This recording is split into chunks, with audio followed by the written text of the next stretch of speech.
Okay, I look like an absolute mess. I feel like I need to start documenting just what I'm doing. It's Tuesday, April 16th. It's 10:47 in the morning. I just finished listening to Marcin Rhodes and Jancy Templeman, I think her name was, an interview between the two of them. I felt a need today to just start documenting my real estate journey. I'm not sure why, but I feel like I need to hold myself accountable in some way, and this is the way I know how. So here I am, a mess. I've been working on answering my unfair advantage assessment questions from M1 Inner Circle the last 2 hours or so. I had my 5:45 a.m. call this morning with my mentor, Janet. Had a brief break in there while I got my daughter ready for school and out the door. But I've got to start this. I have this goal and this path, and I have no idea what I'm doing. But I'm answering questions. I have far better language and understanding of what's going on with real estate investing compared to literally 11 months ago. What kind of kickstarted this whole real estate journey, this whole interest in it, was not simply just my want for a primary residence. That's something I've been saving for and I've wanted for years, as long as I can remember. That has been what I have been working towards. I'm gonna save my money, save for a down payment to buy a primary residence. Well, enter Janet, as she has for the last, I don't know how many years I've known her now, kind of keeping me tucked away under her wing and bringing me along for the ride.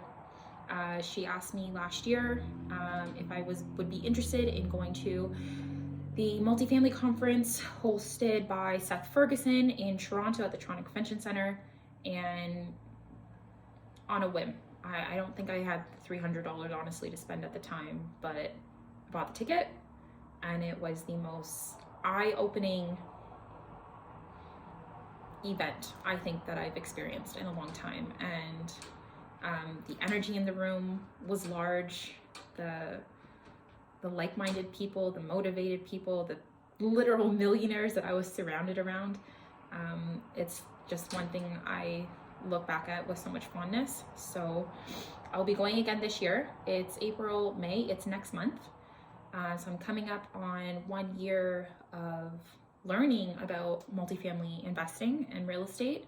And so far what I have done is join M1, and admittedly have not been accountable and held myself accountable to any capacity in ensuring that I'm working through the coursework that's within here. I started off by attending all of the meetings as much as I could, and then the last couple months I got my dream job in my nursing profession, and so I've been thoroughly enjoying that, but that's been a steep learning curve, and real estate's been a steep learning curve, and guess what, there's no crossover with nursing and real estate. So I am learning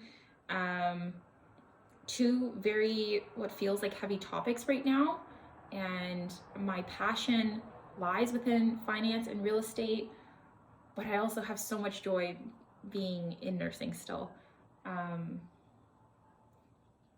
I'm not sure. I do know for nursing that it's a stepping stone, and I'm not going to make this great lifestyle that I want on T4 income alone. And so enter real estate investing, and I want to make this happen. I want to make this happen for myself. I know I'm capable. Steep learning curve, lots of challenges, lots of roadblocks. Some of the questions that I was answering through this morning with Marcin's unfair advantage assessment. So one of them was, describe in detail 2 pivotal experiences in your life. What were the circumstances and how did they impact your personal and professional development? Maybe one day I'll just write a book on my experience. But this was cathartic for me in some way. I really love writing and journaling. I'm big on that, self-improvement, self-development. And so to actually just read these questions, but actually get my answers out into text on Word is something different to see actually what I've done. So my pivotal experience, number one, graduating nursing school twice.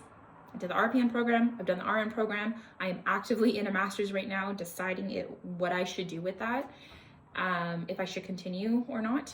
And my second pivotal moment in my life was reaching my first 100K. Both of them taught me a wealth of knowledge, experience, lessons in life that I put in detail into this document. And all of them led to something else. I'm a huge believer in everything happening for a reason. And so I think all of these moments and these challenges that I've had have all led up to something. They've all been lessons towards something. They've all been gearing me up for something. And I am certain I am on my path right now. So I just need to continue walking that path. The second question was, who are individuals who have significantly influenced your life? I have my grandfather. I have my mom. I have my grandfather. He taught me from a young age about investing and just finance and just putting percentages of your paycheck away and saving. And it was an introduction, just an introduction to what finance could look like, and compounding interest and all of that. Did I have any concept of that at age 11, 12? Absolutely not. But was it a building block, foundational building block? Absolutely. To add on to the finance side, I put Dave Ramsey because I learned very quickly in my first nursing program, holy shit, there's debt, there's OSAP debt. I cannot live like this forever. I won't have any parts of this debt life. Now, with that being said, I also recognize that real estate investing, there's another side that we like to leverage debt and play with debt. And so I'm still a little bit scared about that, I think. But I'm warming up to making educated and, educated and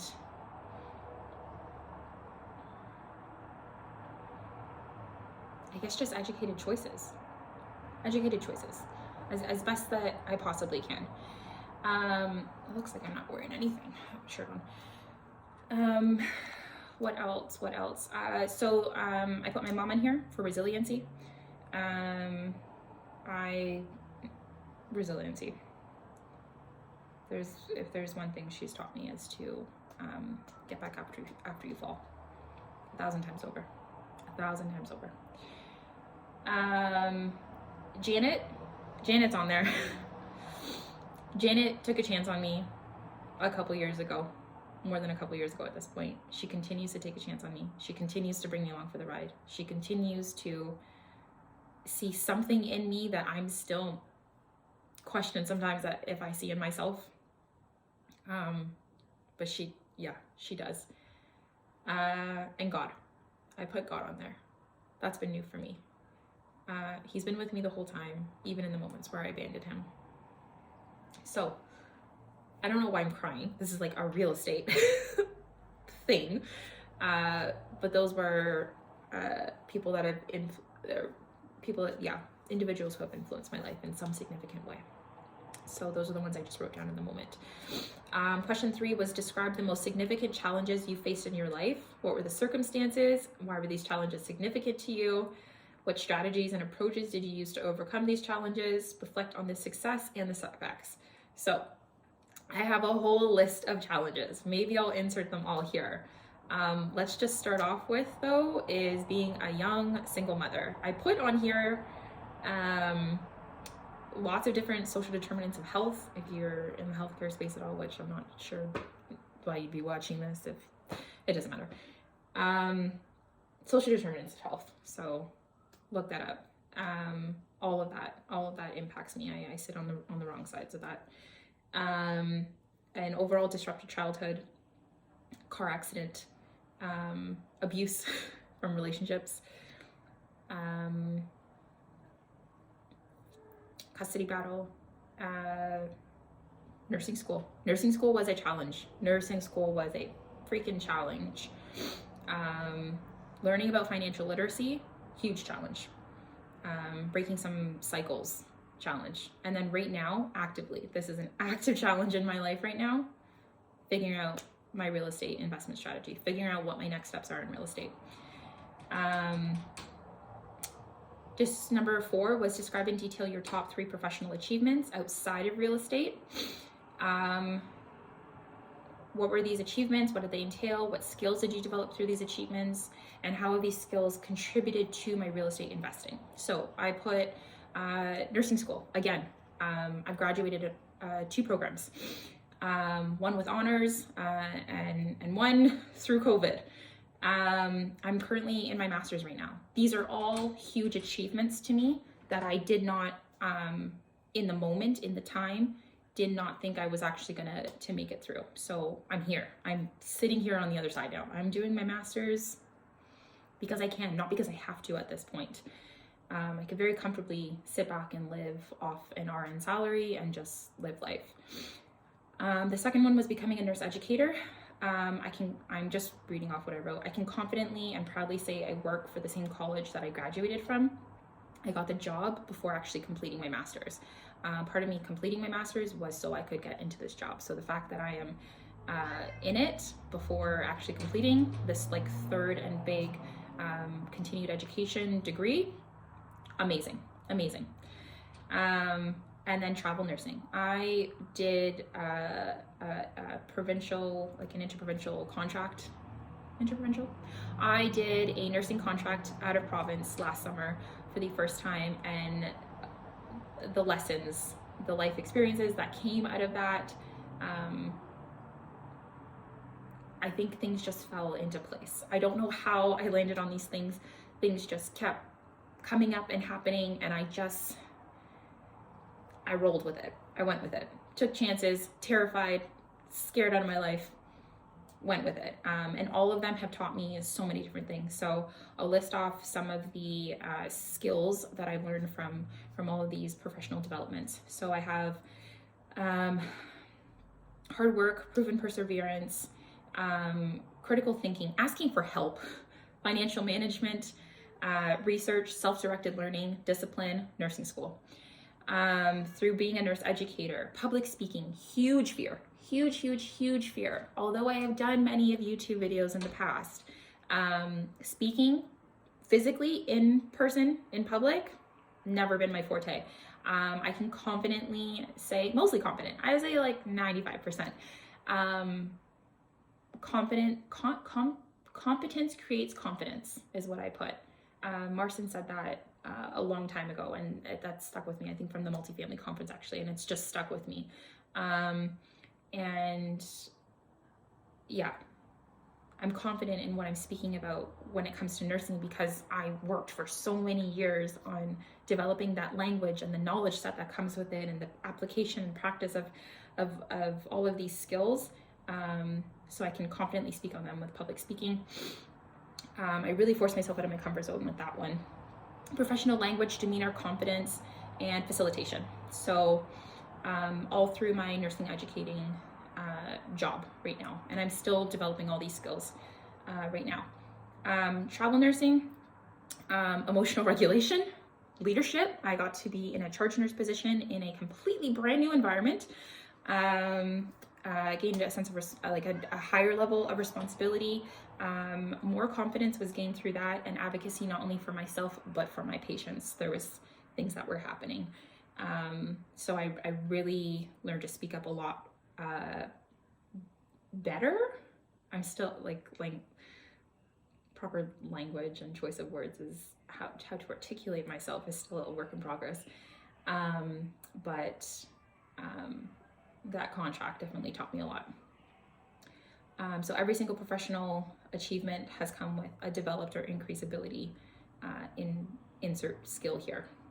Number 5, detail your 3 most significant achievements in real estate. What were the projects or the transactions and what made them successful? So like I said, I'm brand new to real estate.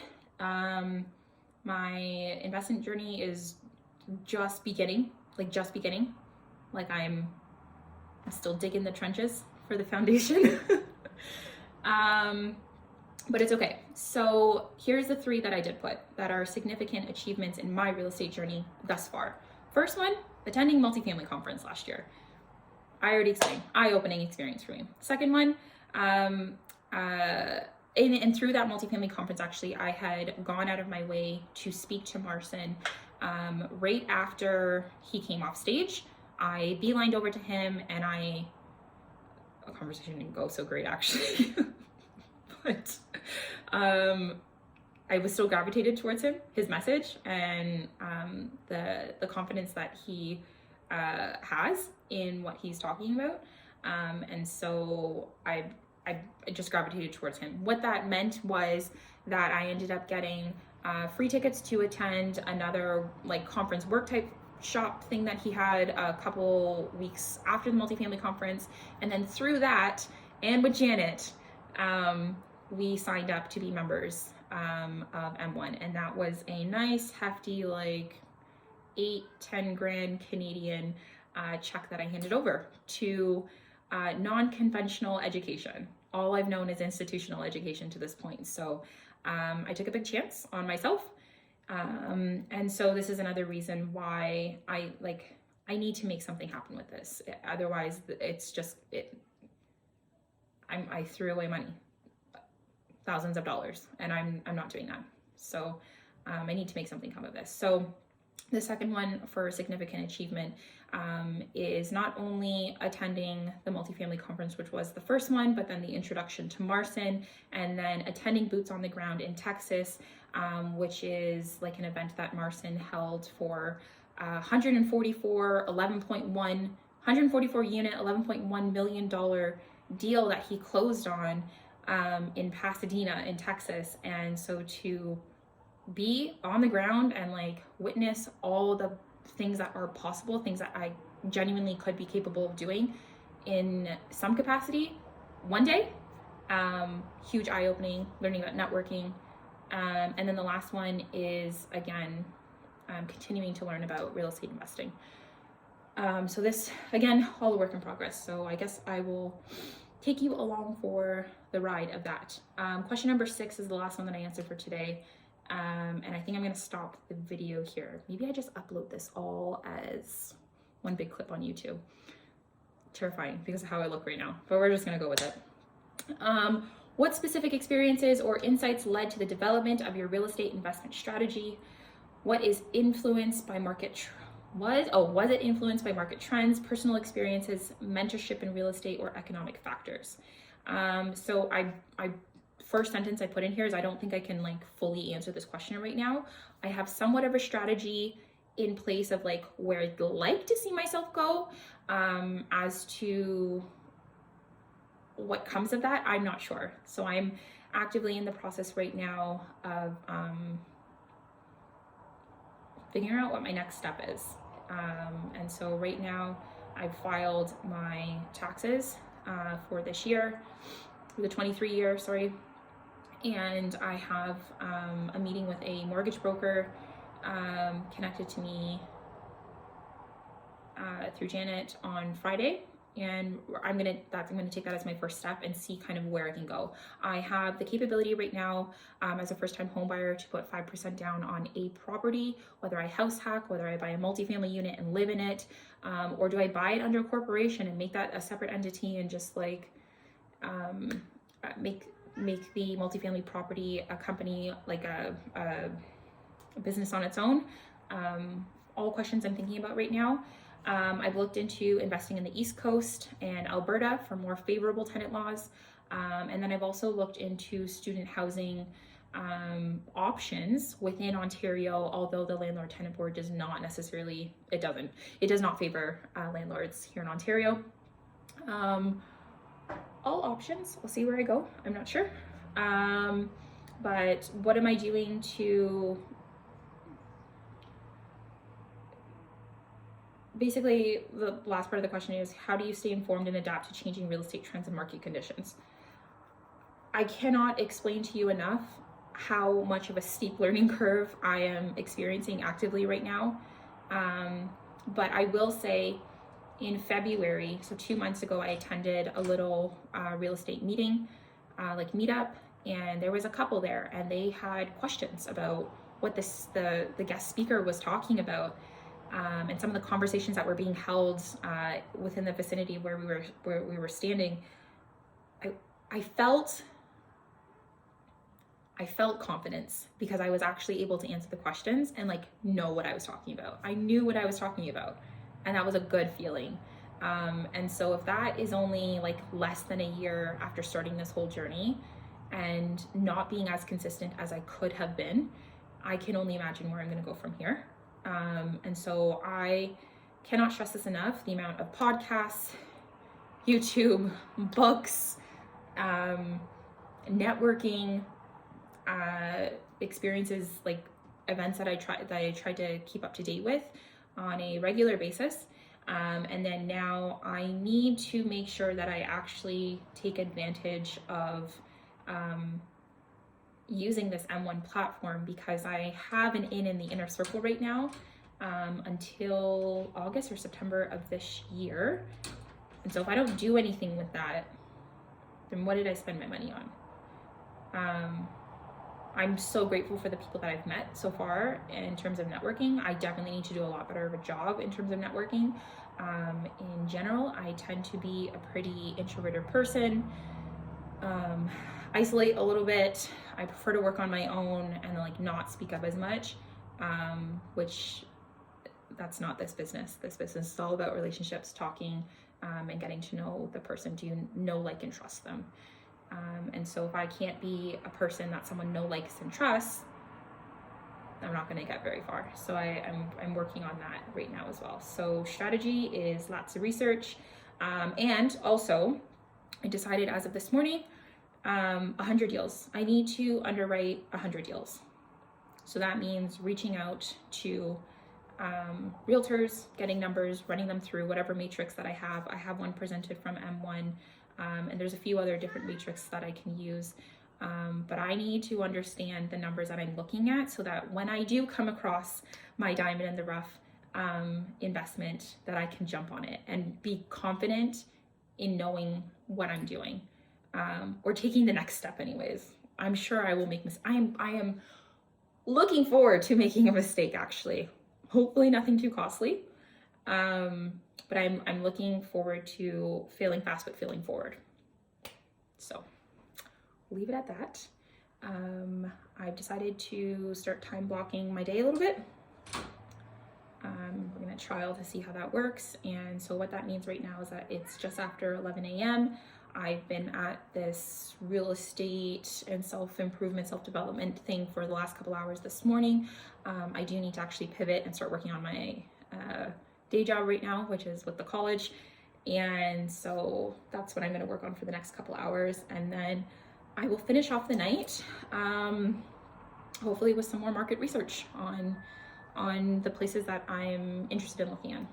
I recognize that my strategy and plan right now is still kind of all over the place. I'll get there. I will get there. So video diaries has started.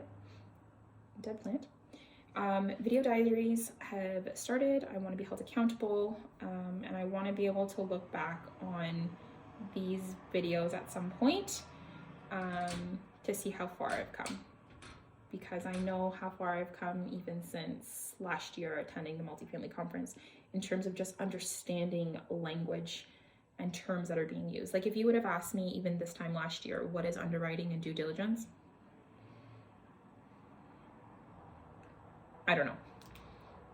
Seems so simple. Seems so simple. VTBs, DSCR, all the different ways that you can invest in creative lending and financing, and different like retail investing versus institutional, or I'm drawing a blank right now. Residential versus commercial investing. No clue what any of that meant less than a year ago. And so it might not seem like much to someone who's like a seasoned investor, but to me this is huge, and I only see growth and development from here. So, welcome. See you in the next one.